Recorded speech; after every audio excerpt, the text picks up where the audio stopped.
إن الحمد لله نحمده ونستعينه ونستغفره ونعوذ بالله من شرور أنفسنا ومن سيئات أعمالنا. من يهد الله فلا مضل له ومن يضلل فلا هادي له. أشهد أن لا إله إلا الله وحده لا شريك له، وأشهد أن محمدًا عبده ورسوله. يا أيها الذين آمنوا اتقوا الله حق تقاته ولا تموتن إلا وأنتم مسلمون. أما بعد، سلام إخوائي قولتان لبي ميواناني مالي إخوة، السلام عليكم ورحمة الله وبركاته. بمدوارم إخوائي قولة عبادتي أمانقا شريني لها ملايكمان وربقري إن شاء الله تعالى روجا كان من وقيام الليل وشونجا كان من دعاء كان من وهمو خير شاكي أما قفير ذخوي قورا بخاطر قوري خوي مهرباني خوي لهمو من قبول بفرمي إن شاء الله. مسلماناني عزيز، معلوم جناب تانا أمرو بستو شاشة وسبيني بستو حوتا وأمشى وعنشو أمرو جانش كدتشيت شان روجك من ماو مانجي رمضان خويا بيتشيته ورواه أوي كلام عن عبادتي كرت خواهی گەورە لێ قبول بکە، سەرفرازی دنیا و قیامەت دەبێ. ئەوەیشی لەم مانگەدا عیبادەتی نەکرد ئەوە بەربەختە بێ و نەکبەتی و قوڕ بەسەری بۆ ڕۆژی دوایی بۆ خۆی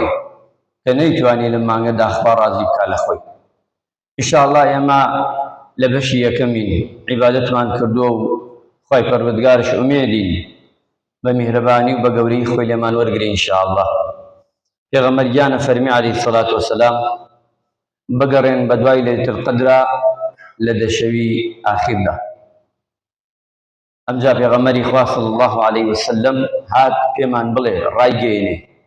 کە لەیلەتول قەدر چی شەوێکە لە شەوەکان. ئەوە بوو بینی دوو موسڵمان لە مەقاڵەیانە، بەڵام تر ئەو کاتە خوای گەورە پێغەمبەری خوا صلی الله عەلەیهی وسەلەم ئیزنی نەدا کە باسی کە، بەڵکو وتی بگەڕێن بە دوای 25 و 27 و 29دا کەواتە تاکەکان. بەڵام عمومی ڕۆژەکانی ترش بۆیە پێغەمبەری خوا هەر دەشەوی گردووە، وتێتی نەخوا ئەم شەوە 27 نەبێ شەوەکەی تر 27 بێ، یا ئەمە 25 نەبێ شەوەکەی تر 25 بێ، بۆی سەتاسەد بەریکەوێ. چونکە لەیلەتول قەدر خەیرێکی زۆر گەورە ئیمانداران. ليلة القدر خير من 1000 شهر. هزار مانگش اكا 83 ساڵ وشتێ. يعني تو امصال اگر بيتو امصال ليلة القدر بيت نصيبت خواهي گەورە نووسێ بنووسن بە مەلایکەکان بۆ عەبدەکەم فڵانی کوڕی فڵان 83 ساڵ و ئەوەندە مانگ عیبادەتی منی کردووە. بەڕاستی خەیرێکی گەورەیە، چونکە تەمەنی ئێمە زۆر کورتە، بەمانە خواهی گەورە پڕمان ئەکاتەوە بە خەیر بە چاکە بە باشە. و تەئکیدیانش کردەتەوە مسڵمان ئازیزەکە. ئەگە بگەڕێینەوە بە قەولی ئیبن عەباس ڕەضا و ڕەحمەتی خوای لێبێ، بگەڕێینەوە بەلای ئوبەی بن کەعب سەحابەی نازداری پێغەمبەر عەلەیهی سەڵات وەسەلام، ئەم دوانە زۆر تەئکیدەکەنەوە لە 27، زۆر تەئکیدەکەنەوە. تەنانەت دەگرێتە ئەو ڕادەش کە سوێنی تیا ئاخۆن فعلا شوي 27. چکە حیفە تۆ ڕەمەزانێ بێ و بڕوا، یعنی ئەضعف الئیمان کە شەوێکە نەتوانی شەوێ زندی بکەیتەوە، بە تایبەتی نابێ بە هیچ شەوێ. ئەوانەیشی کە نەخۆشن ناتوانن نابێ ئەم شەوەیان لەدەست بچێت، چکە ئەم شەوە لە ناو شەوەکانە گەورەیە. ئینسانی موسڵمان ئەبێ عیبادەت کە بۆی خوای پەروەردگار لی ڕازی بێ، چکە پەروەردگار ئەوەمان پێ ئەڵێ کە ئێمە بەندەیەکی مخلصین بۆ ئەو. ڕەمەزانش بۆ دانراوە بۆ ئێ من و تۆ بیسەلمێنین کە بەندەیەکین بۆ خوا، سوڵحاوین و خوای پەروەردگار ئەپەرستی. ئیمامی عومەری کوڕی عەبدولعەزیز کاتێ کۆتایی ڕەمەزانە هات، نامەیەکی نووسی و بۆ ئەوانەی کە دەسەڵاتدار بوون لە کۆتایی ڕەمەزاندا، ئەی فەرموو يأمرهم بختم شهر رمضان والاستغفار والصدقة. وترايا جان بحكومتكي كوتاي رمضان بكنامة کۆتایی ڕەمەزان بە ختمی بەچی بکەن بە داوای لێخۆشبوون و سەدەقە ئەم دوانە بکەن کەواتە بەم دوانە کۆتایی بێنن بە ڕەمەزان لەم مانگە ڕەمەزانەشا خۆتان نەزانن کە ئێمە بەرەو کۆتایی دەچین چۆن عیبادەتەکەی ئەوەنە خەیری زۆرە سەدەقەکەش وایە چاوتان لە دەستکوتەکان بێ چاوتان لە ئەو مناڵانە بێ کە باوکیان نییە چاوتان لەوانە بێ لە بان جێکەوتون چاوتان لەوانە بێ ئێستا احتیاجی ئەوەیە بچێ کەوا دەوایە بکڕێ پارەی نییە هەمومان بەیەکەوە ئەبێ یارمەتی دەربین چاوت لەوە بێ سفرەی جەژنی نییە کە کاتێ ئەبەخشی زیاتر ببەخشە 2 کیلۆ نیم برنجت بەخشی تەسیری لێ ناکە ئەگەر بیکەیتە 3 کیلۆ تەسیری لێ ناکە ئەگەر لەگەڵ برنجەکە داغرازی جەژنت خەیتە پاڵی ئەمە ساڵی گلێتێکە بتوانین هەمومان سفرەکانمان وەکێک بێ لای کەم هیچ نەبێ خوا با هەر یەکەم ڕۆژی جەژن سفرەکانمان وەکێک بێ نەک من سفرەکەم قەڵەباڵغ بێ و دراوسێکەمش سفرەیەکی سارد و سڕ لە ڕۆژەکانی تەخراو بێ نا بەڵکو هەوڵ دەین هەمومان سفرەکانمان پڕ بێ لای کەم هیچ نەبێ با ڕەمەزان بێ حەق واشە کە ئەم پیاوە دەسەڵاتدارە و پایامێک دەنێرێ بۆ دەسەڵاتدارە ئێمەش پامێک ئەنێرێ بۆ ژێردەسەی خۆی کە لەگە خەڵکە ئاوا بنبەخشن حەق وایە حکومەتش کە بیدایی جەژنە و کۆتایی ڕەمەزانە دڵی ئەو خەڵکە خۆشکە بۆی بتوانێن پەلە بکە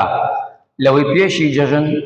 کەوا موچەیەکی تر بداتە و خەڵکیە بۆی خەڵک زیاتر خەیر بکە جەژنەکەی بە جوانی هیچ نەبێ بەم ئەم 2-3 ڕۆژەی جەژنەکەمە مێشتی ساڵ بێ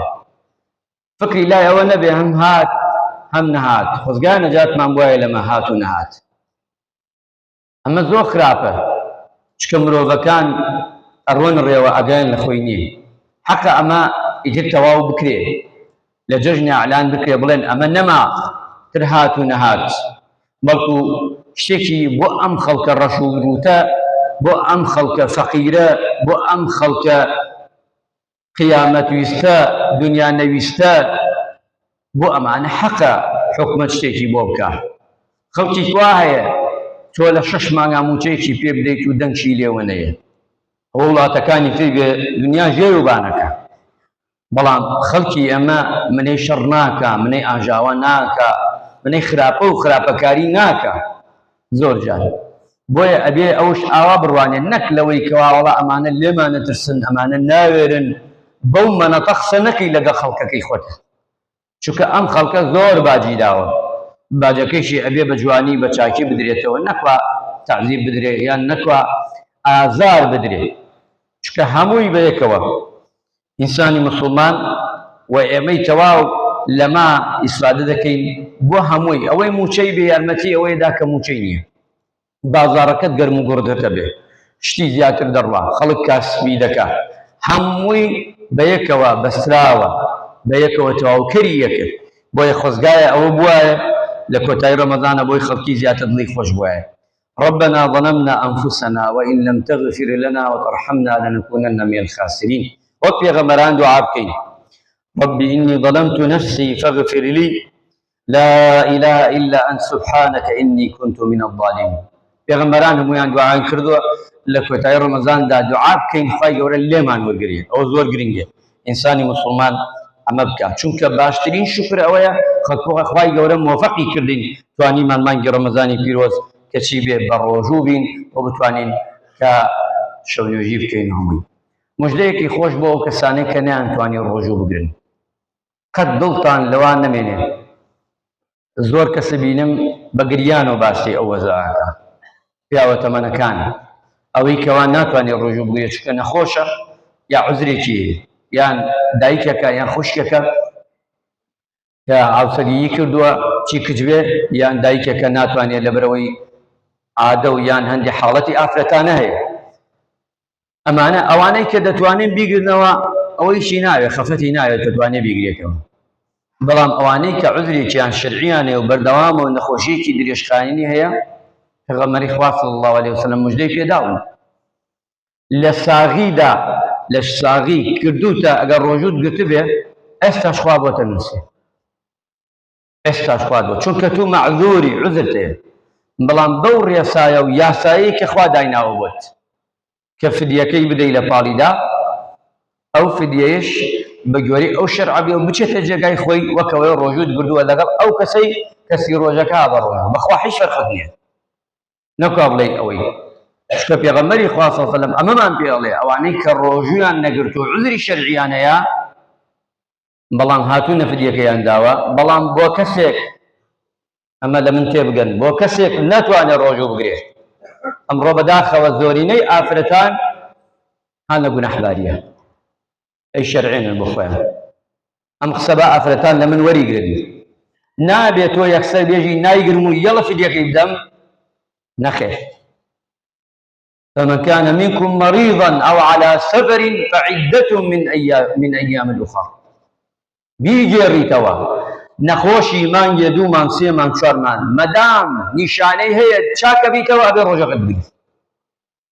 نەخۆشێک فدیە ئەدا کە چاکبوونی نییە ڕۆژوو زەرەرە بۆی بیگرێ ئەمە فدیە ئەدا ئافرەتێک دووگیانە ڕۆژوو ناگرێ ئەگەر زەرەری بوو ئەگەر نەک هەردوو گیان بوو بەخوا ڕۆژوو ناگرێ بەخوا تەسیرێ بۆ خۆم بەخوا تەسیرێ بۆ مناڵەکە بۆ تو دکتۆری تو بیتە دکتۆر خۆت وابێن وابزانم قازیت لە شەرعا و دکتۆری بۆ خۆتش ئەبێ دکتۆر پێت بڵێ زەرەریە بۆ خۆی دکتۆری لەخوا ترس بڵێ زەرەریە بۆ مناڵەکەت یەڵە تۆ چیەکەی فدیە دەی و پاشانش ئەگەر ئەم دوو حاڵەت نەبوو ئەبێ ڕۆژەکەت بگری ئەگە بوو نایگری دوای ئەوە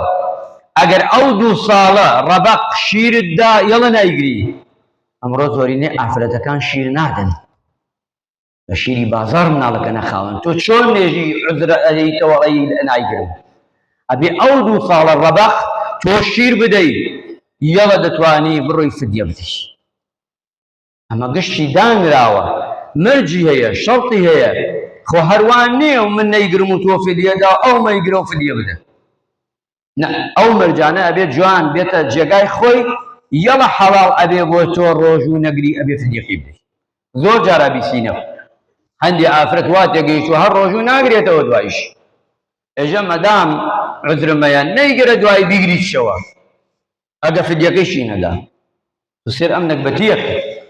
چکە ئەبێ وریابین ئێمە شتەکان کە کاتی حاڵی دوعای زۆر بکە چکە خوای پەروەردگار دابەزێتە ئاسمانی یەکەم جەلە جەلالوه لایقە بەخۆی داوامان لێەکە کێ چی هەیە با بۆی بکەم ئەو کاتە کاتی دوعایە ئینسانی ماندار ئەبێ لە دوعادا چی بکە کەمتە خەمی نەکە و بەردەوامیش بین هەتا ئەو ڕۆژەی کە دەگەینە خوا چکە ئیمامی عەتا ڕەضا و ڕەحمەتی خوای لێبێ ئەفەرمێ ئاگادار بن لەوەی کە ئینسان کردەوەی چاکی کرد دوای پاڵ نەداتەوە بڵێ زۆرم کردووە ابن دینار ئەفەرمێ الخەوف عەلە العەمەل ئەژێ زۆر دەترسم لەوەی کردوومە کە قەبوڵ نەبێ